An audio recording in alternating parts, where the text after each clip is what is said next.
was in the gun shop the other day, and the fellas in there were saying that one of the questions they get asked the most out of all questions is what they need to go on a deer hunt. Now, obviously, people are going to come into a gun shop and ask, what gun do I need? And that is a whole nother fucking video in itself, what firearm you need for deer hunting. But then it's closely followed up by, I actually don't know what I need to go and hunt a deer. So what do I need to get? They are an outdoors store, so obviously they stock everything. And they said to me, that'd be a really good topic for a video because, that's one of the questions they're constantly repeating themselves 3 or 4 times a day to these people. So I thought that was a bloody good idea. So I thought I'd jump in and do a video. And because, they did give me the idea for the video, I thought I'd use their website, a little bit of promotion for them. So what we're going to go through is, I've picked a few things that I think are quintessential what you need to get you started in deer hunting. And obviously there's so many accessories and things out there that you can get. But I picked a few that I feel would be beneficial for a brand new deer hunter to have. And then we're going to use their website and try to find what we've got. And then we'll tally up at the end and see how much money you're going to have to actually outlay to get things. Now, some things I'll tell you that I'll prefer you spend more money on, and other things I'll give you the cheaper option. I am all about good bargains and paying the least amount of money for something to do the job. I tend to err towards the cheaper side of things when I buy items, as long as they get the job done. So here's the website up. Let's jump straight into it. So the first item after a rifle, and as I said, that's going to be a whole separate video. After the rifle, I think the next most beneficial thing you're going to need is a knife, because if you kill something, you're going to need to butcher it. Let's go type into the search bar knife. I personally like the replaceable blades. It looks almost like a scalpel. Actually, there we go. That's the blade I use. You can get that gut hook version for those knives as well. Currently sold out. This is the one I have. A lot of people think because it's a really thin blade that you can't actually do what you need to do. I've taken full hind legs off a sandbar with this knife. You just got to know how to use it. They do tend to snap a bit if you put too much pressure on the tip. But you do have about 1,000 fucking blades with it. So if you do snap one, it doesn't really matter, you can just replace the blade. I'm just going to write this down in my notes for the knife. Havalon, and it's $129.99. Now, so because they're sold out, and let's say you really wanted to get a knife to get you going, let's find something else. I'm trying to do this quickly because, who wants to sit around and watch someone surf the internet? Now, knives like this, I would stay away from. Anything with serrations like that. It's just going to get filled up with meat and they're not very good. And typically, knives that are, this quote-unquote tactical thing tend to have very thick blades, which is not actually very good for butchering. All right, anything like this. So this is just a Victory boning knife, 13 centimeter. Actually, I would probably buy one of those. So let's whack that on our list. We have the Victory... boning knife is $34.99. That's pretty good. I might pop in and buy one of those. That's knives. All right, let's move on to the next thing I think is very important. A blaze-coloured hat. Now, it's not in regulation in Victoria that you have to wear a blaze-coloured hat. And in fact, I don't think it's regulation in any Australian state that you have to wear a blaze-coloured hat. However, people get shot all the time when they're out deer hunting. It's just one of those things where accidents happen. And a lot of the time it's because someone sees some movement, they think it's a deer, and they shoot, ends up being a person. I've actually had guns pointed at me a fair few times, even wearing blaze, where fucking idiots will actually bring a rifle up to see what you are instead of using binos. Not very nice, and I don't really appreciate it, but it's one of those things, it does happen. All right, well, in this instance where we don't have a blaze hat, the Hunters ones are usually pretty cheap. Roka 31's usually pretty cheap. If you don't have a blaze hat, wear something else that's blaze, like maybe this vest here. That's $22. You just whack that over the top. Deer can't see orange. Well, they can. They just see it as a very, very dull yellow. Same with pink. Hot pink is actually a really good colour to use for the ladies. And even the blokes, if you really want to do that, they actually see hot pink as a grey colour. So hot pink is actually less visible to them than orange is. Go figure. But yeah, if you don't have a blaze hat, wear a blaze vest or a blaze something. The black breaks it up so it doesn't look like a big blob of one colour. That's mainly what they're attracted to, is big uniform colours. Let's go on to hunting clothing while we're here. So As I said, you want to have something that breaks up your pattern. You don't want to wear something that's one color, like this sort of thing or this sort of thing, because they will see that in shades. And I'm probably going to do a video just on camouflage and breaking all of that down. All right, let's go fast hunt. These two items here look pretty much all right. If you don't have the money to buy a full set of camouflage, I would say go straight for a camouflage top, and you can run any sort of plain coloured pants. You can actually pick up pretty good pants from like Big W and Kmart and stuff like that, where it's just one plain colour, like workman's pants, just a plain tan colour would be fine. Because a lot of the time, the brush is actually going to cover your legs anyway. If you don't have the money to lash out for a full set, just normal pants and a camouflage top to break up your pattern and how the deer is going to see you. One plain colour top, like wearing a fucking dryzer bone in the bush, not a great idea, because it's going to see this big blob floating through the bush. Right, let's move on. Binos. Now, a lot of people think that you need binos only if you're shooting at long range. Binos are actually very, very good at enabling you to see through the bush. And we have these things what we call like tunnels through the bush, where the trees are going to make these natural little essentially tunnels where you can see through. Now, with the naked eye, everything seems to be just as one dense wall. Having the optical power of a pair of binos allows you to see further and deeper into the bush, and you can actually pick up movement a lot easier. And it's a lot better to swing around a small pair of binos than it is to lift your rifle and use your optic. And also there's that safety aspect. If it's another hunter, you're not pointing your rifle at that person. So binos are definitely a good choice. So let's see if we can find some binoculars. Honestly, a monocular is pretty good. So we've got this little monocular here, which is $40. Obviously, monocular is just one side of a binocular. Monocular versus binocular vision. So we've got $40 for a monocular. It's by 10. So 10, it being the amount of zoom, so times 10 magnification. The second number is the objective lens, so how wide the piece of glass is at the front. The bigger that number, the bigger the front, which means more light can come in. So if you plan on hunting into dusk or dark, something with a bigger front end is going to do you better. Anything with this, see these ones with the stepped out shoulders, I fucking don't like those because they don't fit into bino rigs very well.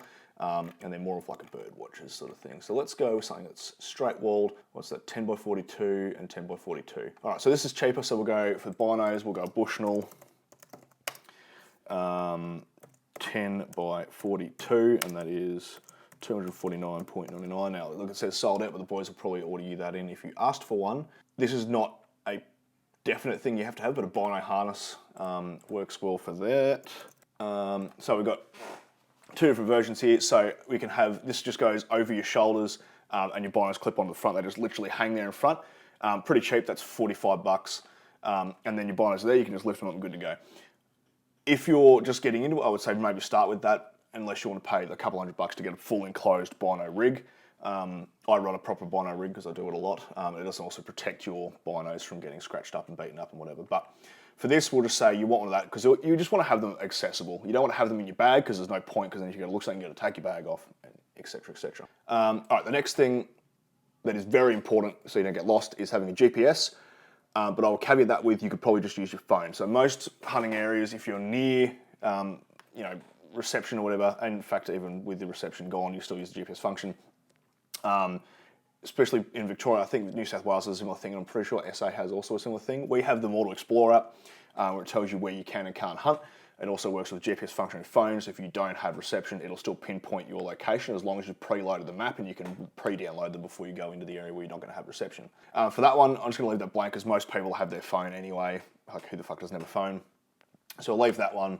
You can choose your own adventure with that. Now, the rest of these are not essential, but I would highly recommend. The first one being a backpack, because once you shoot the animal and you butcher it, you need to be able to get it back to your vehicle. And most of the time, you're not actually like, you don't just go out hunting and go, I'm going to go hunting today, step out of your car and shoot a deer at the side of the road and then load it in your car. It fucking never happens. Something that's not too big, like 25 litre is pretty good. Once you get to like 80 litre, that's like an overnight bag sort of thing. 20 litres a little bit small. I think mine I run is, at the moment, is 36 litres, I think it works out to be. So somewhere between 25 and 30 litres, maybe up to 40. In fact, bugger it, let's just stick with this one because it's right there. So it's a Spiker, 25 litre. and that is $229.99. Now, with your pack, it doesn't have to be anything special. If you've got a normal backpack that's not a ridiculously bright color or have reflective shit on it, you could probably just use that. It's not really a biggie, you just need something to be able to carry the meat in. Speaking of meat, we need game bags. What you can use with game bags, I use laundry bags, they're usually pretty well. Another thing you can use, it's usually pretty cheap, pillowcases. Now I went to Kmart and bought two packs of white pillowcases. They were $4 a pack, and that gave me obviously 4 pillowcases. So I'm going to say pillowcases, and then that would be $8. That's usually enough to carry what you need to carry. And if you've got 2 people and you've both got 4 bags, it's definitely enough. The next 3 are things that you don't really need, but I carry because I want to have to carry them. So the first one being a personal locator beacon. A lot of the places I hunt, I don't get phone reception. If something happens, I want to be able to pump that beacon up and get rescued because I don't really want to die out there. You know, I got mine from Anaconda. I think it was $150 on sale. It's just one of those brick yellow ones. It's registered, it sits at the bottom of my bag. It's got a 10-year life on it. I'm happy with having that in there. It's just a bit of redundancy, and it makes me feel good knowing that if something happens, I get lost, I have a big fall because I do hunt alone a fair bit, or you know, a firearms accident happens, I accidentally shoot myself, which I would hope would never happen because I like to think I've got pretty good firearm safety, or someone else shoots me and I need to get evac'd and there's no phone reception, I can pump that up and I'm good to go. The next one being gators. Now, a few gators did pop up in here, but they're not really snake gators. You can get gators that just stop shit from getting in your boots, and then snake gators. I have a lot of reviews on snake gators on my channel, so if you want to go and check those out. I just don't want to get bitten by a snake. I don't wear them in the winter months because there aren't that many snakes around, but definitely the summer months I just wear a pair of shorts and gaiters to make sure I don't get bitten while I'm out and about. And the last one is a head torch. Now, I just have a head torch just in case, and this has happened a few times. You shoot something in the afternoon that it gets dark and you're trying to butcher an animal, you have no light, you're trying to hold your phone with a light on, or you're trying to get your mate to hold their phone with a light on, and then you've got to pack the animal from where you shoot it back to the car into the dark. It's a pain in the ass. So I literally have I think it was $6. And I'll just put that down, $6. I bought that from Kmart. It's just literally a normal, takes AAA's head torch. That's all I need it for. It's just a little bit of light and a strap to hold it to my head. So there you go. So let's tally up this money now. I'm just going to open up my calculator because I'm very bad at maths. Now, let's just tally up these things and see how much money we're sort of outlaying. Let's just go with the cheaper option of everything we found if I've written 2 down. So the Victory boning knife, we have $34.99. We didn't find a blaze hat, but usually blaze hats are around $30, so we'll just whack 30 on there. Hunting clothing. Look, let's just say that you bought the shirt and not the pants. So that's $119.99. And then you also bought a pair of workman's pants from Kmart or Big W. They're usually about $20, so I'll just add 20 onto there. The pair of binos, that's a little bit more money, so let's go $249.99 for those Bushnell 10x42s. We're not going to add any money on for your phone because you already own that. The little harness to hold your binos up is $44.99. A backpack, if you do want to go down that route, this one's fairly cheap because backpacks are fucking expensive. $229.99. And then we'll go $8 for some pillowcases and $6 for a head torch. So adding that all together, we're looking at $743.95. And that's obviously on the lower side of things. So when you're looking to, get into hunting and do all this sort of stuff, you do have to think about all these extra little things that do build up, and it is a fair bit of money. So spend your money on a rifle, and obviously, as I said about 3 times already in this video, that's going to be a whole nother video. So if you want to see that, subscribe and I'll explain the ins and outs of picking your first rifle for deer hunting. But a lot of people think, I want to get into hunting, and they save up their money and go, I need $2,000 for a rifle. And then they buy that, and then there's all of this other stuff. Like, you're not even talking about ammunition there, and you're not talking about your deer hunting license and all these other things. These are just the things to consider if you want to get into deer hunting of what you may want to buy. So I would say whatever your money you pick for, a rifle and ammunition to the side, I would say add about another $1,000 to that to buy all your accessories to go with it. As I said, a lot of those were nice to haves, but a lot of them are, I would say, have to haves. Like, I would not go hunting without a knife. You could scoot, you could get cheaper on, hunting clothing. You could go to a disposal store and pick up some old, like army uniforms. They're usually fairly cheap, although, sometimes people like to jack the price on and reckon they're fucking collector's items when they're clearly not. You might not have to have a pair of binos. You might want to, just not have binos. It's up to you. But these are my recommendations. I hope you got something out of that video. If you like that sort of content, I'm going to put a fair few more up of beginner level stuff because the guys at the gun shop reckon that there's a market out there for people wanting that information. So I'm going to try and give you that information. Yeah, if you want to go buy some stuff, I'll leave the link for Fat Rat, their website, in the description. If you live in central Victoria, anywhere around Kilmore, Broadford, Seymour, Lancefield, around that general central area, hit up Fat Rat. They're good dudes. They'll look after you. And I'll catch you in the next video. Hooroo.